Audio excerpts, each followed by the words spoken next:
Sir இன்னைக்கு தமிழக வெற்றி கழகம் சார்பில் விஜய் வந்து இந்த நோன்பு திறக்கல வந்து கலந்துக்கிட்டாரு. ஸோ இந்த முன்னெடுப்பு வந்து எப்படி பார்க்குறீங்க? ஒரு புது கட்சி வந்து வந்திருக்காங்க, நிறைய விஷயங்கள் வந்து பேசியிருக்காரு. அது சில விஷயங்கள் குறிப்பிட்டாரு, கூட்டணி பற்றி, மத சார்பின்மையில வந்து நாங்கள் எந்த சமரசமும் பண்ணிக்க மாட்டோம் அப்படின்னு இருக்காங்க. இதை பற்றிலாம் சொல்லுங்கள். அதாவது அரசியல்வாதிகளுடைய பேச்சிலே இன்று ஒரு பேச்சு இருக்கும், நாளை ஒரு பேச்சு இருக்கும், நாளை மறுநாள் ஒரு பேச்சு இருக்கும். ஒவ்வொரு நேரத்திலும் அவர்கள் தங்களுடைய தட்பவெட்பங்களுக்கு ஏற்ப தங்களுடைய கொள்கைகளை, வார்த்தைகளை மாற்றி பேசுவார்கள்.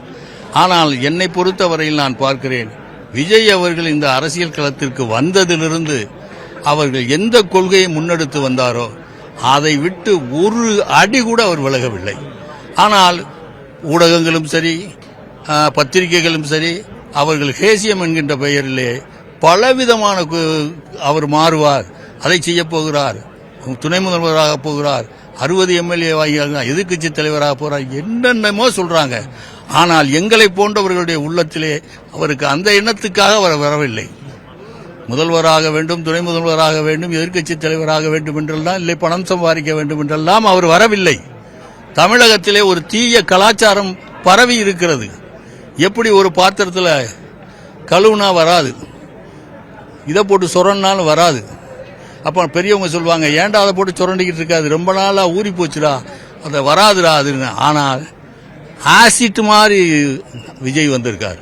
இப்போ ஆசிட்டை போட்டு அந்த துருவை கழுவுறது மாதிரி தமிழ்நாட்டில் இருக்கிற இந்த மத வெறி, ஊழல், அரசியல் சட்டத்துக்கு புறம்பாக தங்களுக்கு வேண்டியவர்களுக்கு செய்வது, வேண்டும் சாராயம், குடி, பெண்களுக்கு பாதுகாப்பின்மை, இது போன்ற ஈனத்தனமான ஒரு தமிழ்நாடாக இருக்கிற இந்த தமிழ்நாட்டை மாற்றி அமைக்கக்கூடிய ஒரு எண்ணத்தோடு வந்திருக்கிறார். அந்த எண்ணத்தின் அடிப்படைதான் சில நாட்களுக்கு முன்னாலே எந்த மத சக்திக்கும் நான் ஆட்பட மாட்டேன், எந்த வலையிலும் நான் விழுக மாட்டேன், எந்த நோக்கத்திற்காக நான் வந்தேனோ அந்த நோக்கத்தை நிறைவேற்றியே தீருவேன், தமிழக மக்களுக்கு என்னால் முடிந்த ஒரு தன்மையை என் தியாக உள்ளத்தோடு நான் தருவேன் என்று அவர் சொல்லியிருக்கிறார். நிகழ்ச்சி இந்த நோன்பு திறக்கும் போது அவர்கிட்ட பேசிட்டு இருந்தீங்க, என்ன நீங்க வந்து அவர்கிட்ட தெரியாம பார்த்துட்டீங்க போல இருக்கு. அதான் சொன்னேன், என் குடும்பத்தில் இருக்கிற ஒரு சகோதரன்கிட்ட பேசினா எப்படி இருக்குமோ அந்த மாதிரி அவர் பேசினார். இன்னும் சொல்ல போனால் நோன்பை பற்றியும் நோன்பின் மாண்பை பற்றியும் அவர் தெளிவாக எனக்கு சொன்னார். அதைத்தான் அவர் சொல்லிட்டு இருந்தார். அதை நான் ஆச்சரியமா பார்த்தேன், சந்தோஷப்பட்டேன். என் பேரு நாகூர் ராஜா, இந்திய தேசிய லீக்கினுடைய மாநில தலைவர். இல்லை, எந்த மதமும் எங்களுக்கு கிடையாது, எல்லாமே எங்களுக்கு ஒன்று தான், பிறப்புக்கும் எல்லா உயிருக்கும். அது மட்டும்தான் எங்களோட கருத்தாக மட்டும்தான் இருக்குது. இந்த ஃபங்க்ஷன் தான் நாங்கள் பண்ணணும், இஸ்லாம் தான் பண்ணணும், கிறிஸ்டியன்ஸ்க்கு பண்ணணும்னு எதுவுமே எங்களுக்கு கிடையாது.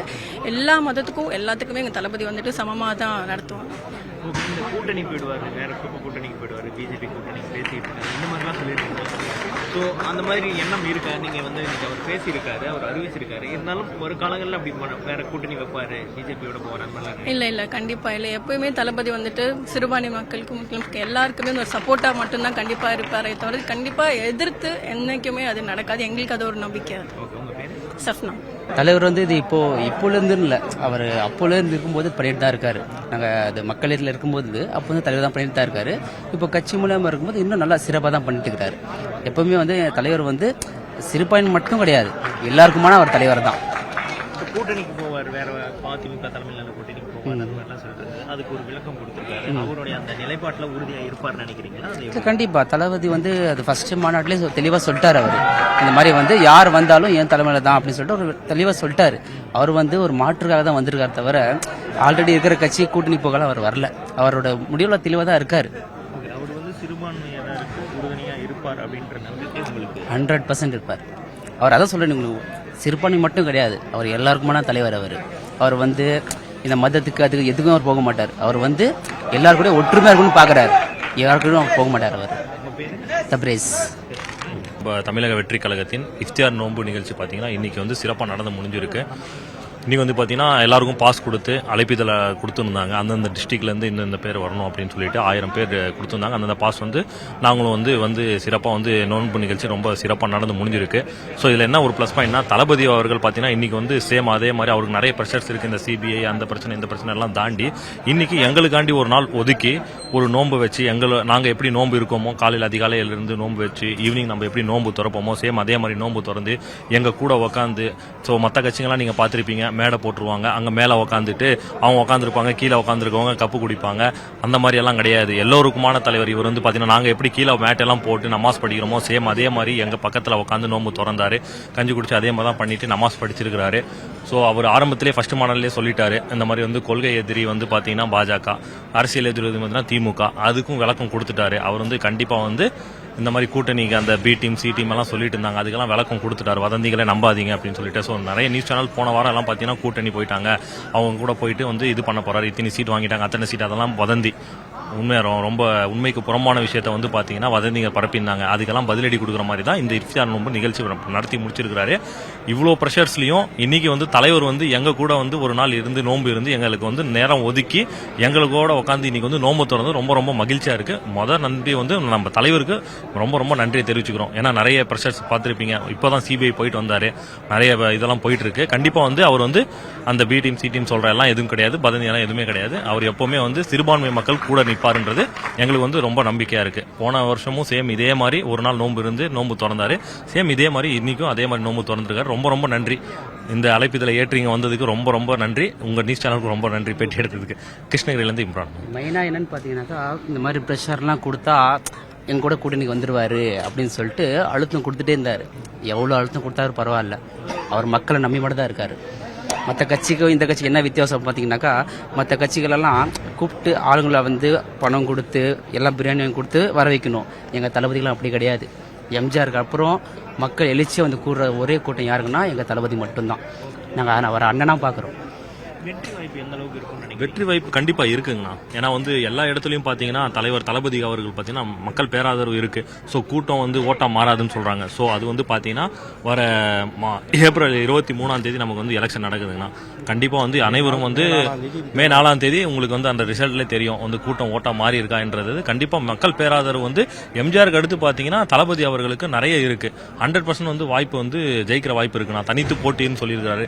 கண்டிப்பா மக்களை நம்பி தான் வந்திருக்காரு, கூட்டணி கட்சிகளை நம்பி வரல, மக்களை நம்பி வந்திருக்காரு. மக்கள் வந்து கண்டிப்பா கைவிட மாட்டோன்றது நம்பிக்கை அவருக்கு நம்பிக்கை இருக்குண்ணா. ரொம்ப ரொம்ப நன்றிண்ணா. தேங்க்ஸ்ண்ணா.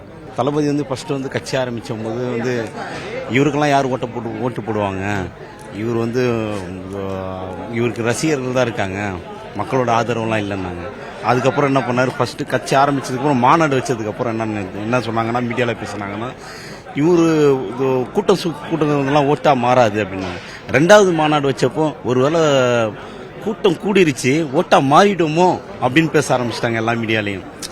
அதுக்கப்புறம் என்னாச்சு, இப்போ மக்களுடைய இடத்துல போய் சந்திக்கும் போது ஒருவேளை நம்மளை எதிர்த்து இவர் வந்து ஜெயிச்சிருவாரோ அப்படின்ற மாதிரி பிம்பம் ஆயிருச்சு. இப்ப ஆயிருச்சு இல்ல, ஆமா ஜெயிச்சிருவாரோ. இப்ப நம்மளுக்கு வந்து தலைவலி ஆயிருச்சே, இவர் வந்தது அப்புறம் ஏடிஎம்கேக்கு பிஜேபிக்கு டிஎம்கேக்கு என்ன ஆயிருச்சுன்னா தலைவலி ஆயிருச்சு. ஆஹா என்னடா இவன் பாட்டுக்கு படத்தை நடிச்சிருந்தான் டக்குன்னு வந்துட்டாப்புல, இப்போ வந்து நம்மளுக்கு வந்து இப்போ பெரிய பாதிப்பா இருக்குமோ, இப்போ நம்ம ஓட்டெல்லாம் இவங்க வாங்கிடுவாங்களோ. இப்போ 2 கோடி மக்கள் வந்து பாத்தீங்கன்னா உறுப்பினர் கார்டு மட்டும் வச்சிருக்காங்க. 2 கோடி மக்கள் வச்சிருக்காங்க. 5 கோடி மக்கள்ல 2 கோடி மக்கள் வந்து உறுப்பினர் கார்டு எல்லாருக்குமே இருக்கு. இனி 3 கோடி மக்கள்ல வந்து பாத்தீங்கன்னா உறுப்பினர் கார்டு வாங்கிட்டு இருக்காங்க. இப்ப 3 கோடி மக்களுடைய ஓட்டு பேங்க் வந்து இப்ப டிவிகேவா தான் இருக்கு. ஆமா, இதனால இவங்களுக்கு வந்து பெரிய தலைவலியாவே இருக்கு. ஆனா இப்போ வர எலெக்ஷன்ல வந்து 234 தொகுதியிலும் தளபதி வந்து கன்ஃபார்மா வருவாரு, சிஎம் ஆவாரு. அனைத்து தரப்பு மக்களுக்குமான தலைவராக இருப்பார். ஆமா கண்டிப்பா. இப்போ எங்களுடைய இஸ்லாமிய இயக்கத்துல பாத்தீங்கன்னா தமிழ்நாடு முஸ்லீம் முன்னேற்ற கழகம் இருக்கு, மனிதநேய மக்கள் கட்சி இருக்கு, எஸ்டிபிஐ இருக்கு, டிஎன்டிஜே இருக்கு, இந்தியன் தவ்ஹீத் ஜமாத் இருக்கு. இவங்கெல்லாம் பாத்தீங்கன்னா இஸ்லாமிய இடஒதுக்கீடு வாங்கி தரேன், 2% வாங்கி தரேன், 3% வாங்கி தரேன். இன்னி வரைக்குமே பாத்தீங்கன்னா நிறைய பேருக்கு வேலை இல்லாம இருக்காங்க. இங்க தளபதி வந்ததுக்கு அப்புறம் தான் எத்தனை இஸ்லாமியர்கள் இருக்காங்களோ அவங்களுக்கு வந்து இடஒதுக்கீடு கன்ஃபார்மா வாங்கி தருவாரு. 7%, 8%, 10% இஸ்லாமியர்களுக்கு இடஒதுக்கீடு வாங்கி தருவாரு. எல்லா துறையிலையும் இஸ்லாமியர்கள் வருவாங்க. எல்லாரும் பாருங்க, இஸ்லாமியர்கள் பாத்தீங்கன்னா கடையில தான் வேலை செஞ்சு, செருப்பு கடையில வேலை செஞ்சுட்டு இருப்பான், துணி கடையில வேலை செஞ்சுட்டு இருப்பான். சரியான அங்கீகாரம் இருக்காது. டிகிரி முடிச்சிருப்பான், சரியான வேலை இருக்காது. இடஒதுக்கீடு எங்கேயுமே எங்களுக்கு கிடைக்கல. எந்த ஒரு அரசியல் டிஎம்கேலையும் கிடைக்கல, ஏடிஎம்கேலையும் கிடைக்கல. டிவிகே வந்தா மட்டும்தான் எங்களுக்கு கிடைக்கும். தளபதி வந்தா கன்ஃபார்மா எங்களுக்கு கிடைக்கும். அந்த நம்பிக்கை எங்களுக்கு இருக்கு. எங்களுடைய அண்ணனா தான் நாங்க பார்த்துட்டு இருக்கோம் அப்பத்துல இருந்து இப்போ வரைக்கும். முகமது கலீல். நான் வந்து இங்கேருந்து வரேன், பாலாவக்கத்துலேருந்து வரேன். எங்களுடைய மாவட்ட செயலாளர் வந்து பார்த்தீங்கன்னா அண்ணன் இசிஆர்பி சரவணன் அவர்கள் வேட்பாளர். அவர் கண்டிப்பாக எம்எல்ஏ வருவார்.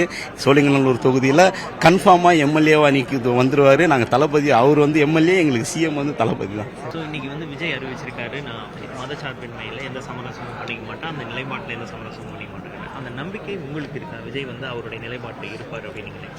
இருக்குது சார். இப்போது ஸ்டார்டிங்கில் கட்சி ஆரம்பித்த ஸ்டார்டிங்கில் பார்த்தீங்கன்னா கொள்கை எதிரி பிஜேபின்னு சொல்லிட்டோம். இப்போது அரசியல் எதிரின்னு சொன்னோம். இப்போ ரூலிங்கில் டிஎம்கே இருக்கலாம், மேபி ஏடிஎம்கே இருக்கலாம். அரசியல் எதிரி மாறுபடலாம், பட் கொள்கை எதிரி மாறுபட மாட்டாங்க. எப்போவுமே பிஜேபி தான். ஸோ அப்படி இருக்கும்போது ரெண்டு பேருக்கும் வந்து எப்படி சொல்கிறது, கொள்கை ரீதியாக முரண்பாடு இருக்குது. அவங்க வந்து எப்படி சொல்கிறது, மத அரசியல் செய்கிற கொள்கை, நம்ம வந்து சமூக நீதி கொள்கை. ஸோ ரெண்டுத்துக்கும் வந்து நிறைய டிஃப்ரெண்ட் இருக்குது. ரெண்டுத்துக்கும் அவங்க இந்துத்துவ கொள்கையை ஃபாலோ பண்ணுறாங்கன்னா, நம்ம சமூக நீதி எல்லாரும் சமம்ன்ற ஒரு கொள்கையை, பிறப்புக்கும் எல்லாருக்கும் அந்த குரல் வழியாக நம்ம அந்த அனைவரும் சமன்ற கொள்கையை ஃபாலோ பண்ணுறோம். ஸோ ரெண்டுத்துக்கும் ஒத்து வராது. அந்த இது வரைக்கும் டிபிகே சைட்லேருந்து எந்த ஒரு நியூஸும் சொல்லலை. ஐ மீன் நாங்கள் இவ்வளோ சீட்டு போகிறோம் அப்படின்னு. நம்ம தேடி தான் ரூமர் தான் கிளம்புது தவிர அஃபிஷியலாக யாரும் அனௌன்ஸ் பண்ணல. இப்போ டேரெக்டாக என்ன சொல்லிட்டாங்க, நாம தனித்து தான் நிற்கிறோம், யார் கூட கூட்டணி இல்லை, மக்களோட தான் கூட்டணி. சார் தளபதி நினச்சா போயிருக்கலாம், 70+ வாங்கிட்டு துணை முதலமைச்சர் வாங்கிட்டு போயிருக்கலாம். அதெல்லாம் ஒரு எதிர்பார்க்கல, பதவி ஆசை இல்லை. மக்களுடைய நம்பிக்கையை காப்பாற்றணும், மக்களுக்கு நல்லது பண்ணணுன்ற ஒரே ரீசனுக்காக தனித்து நிற்கிறார். நான் சாதிக் பாஷா, ராணிப்பேட்டை மாவட்டம், ஆற்காடு சட்டமன்ற தொகுதி. நன்றி. இந்த நோன்பு திறப்பு விழாவில் வந்து நீங்கள் விஜய் வந்து சந்திச்சு ஏதோ புக்கு கொடுத்துருந்தீங்க, ஏதோ அது என்ன? என்னுடைய பெயர் சலீம். நான் தலைவர் ஜீவசாந்தி அறக்கட்டளை. நாங்கள் ஜீவசாந்தி அறக்கட்டளை என்ற தன்னார்வ தொண்டு நிறுவனத்தின் மூலமாக தெருவோரங்களில் HIV, TB, கேன்சர் போன்ற நோய் தொற்றினால் பாதிக்கப்பட்டு உறவுகளால் கைவிடப்பட்ட ஆதரவற்ற சடலங்களை வந்து நல்லடக்கம் செய்யக்கூடிய பணி செய்கின்றோம். இந்த பணியை வந்து இந்து, முஸ்லீம், கிறிஸ்துவ என 3 மத தோழர்களும் சமத்துவத்தோடும் சகோதரத்துவத்தோடும் சமூக நல்லிணக்கத்தோடும் இந்த பணியை செய்வதை அறிந்து இதுவரை 12,800 மேற்பட்ட ஆதரவற்ற சடலங்களை செஞ்ச எங்களுடைய சமூக சேவையை பாராட்டியும், அணையாடுப்பு என்ற சமுதாய சமயத்துக்கு கூடமாக தினந்தோறும் 300க்கும் மேற்பட்ட ஆதரவற்றவர்களுக்கு உணவு வழங்குவதை பாராட்டியும் தளபதி அவர்கள் வந்து அவருடைய கரங்களால் வந்து தமிழ் திருக்குறான் மொழியாக்கத்தை கொடுத்து சாதி, மத, இன, மொழி, அரசியலுக்கு அப்பாற்பட்டு தொடர்ந்தும் இன்னும் நீங்கள் தன்னெழுச்சியோடு இந்த பணியை தமிழகம் முழுக்க செய்யணும்னு வாழ்த்துக்களை தெரிவித்தார். அவருக்கு எங்களுடைய சார்பாக நெஞ்சிருந்து நன்றிகளும் பிரார்த்தனைகளும்.